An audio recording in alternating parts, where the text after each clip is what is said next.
ദ്വിദിന സന്ദർശനത്തിനായി പ്രധാനമന്ത്രി നരേന്ദ്രമോദി കുവൈറ്റിലെത്തി. കുവൈറ്റിലെ ഇന്ത്യൻ സമൂഹത്തെ അഭിസംബോധന ചെയ്ത് സംസാരിച്ച മോദി ഗൾഫ് സ്പീക്ക് ലേബർ ക്യാമ്പിലെ ഇന്ത്യൻ തൊഴിലാളികളെയും സന്ദർശിച്ചു. പുതിയ കുവൈറ്റിന് ആവശ്യമായ വൈദഗ്ധ്യവും സാങ്കേതികവിദ്യയും മനുഷ്യ വിഭവശേഷിയും ഇന്ത്യക്കുണ്ടെന്ന് പ്രധാനമന്ത്രി പറഞ്ഞു. കുവൈത്ത് അമീർ ഷെയ്ഖ് മെഷാൽ അൽ അഹമ്മദ് അൽ ജാബറിന്റെ ക്ഷണപ്രകാരമാണ് മോദിയുടെ കുവൈറ്റ് സന്ദർശനം. കുവൈത്ത് ആഭ്യന്തരമന്ത്രിയായ ഷെയ്ഖ് ഫഹദ് അൽ യാസഫ് അൽ സബാഹിന്റെ നേതൃത്വത്തിലുള്ള ഉന്നതതല സംഘം മോദിയെ സ്വീകരിച്ചു.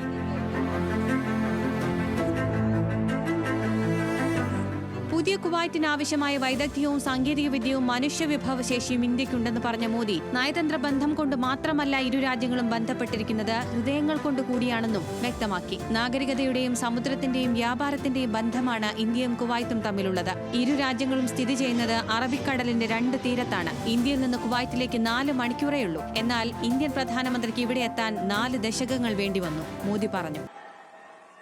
आपको हिंदुस्तान से यहां आना है तो 4 घंटे लगते हैं, प्रधानमंत्री को 4 दशक लग गए.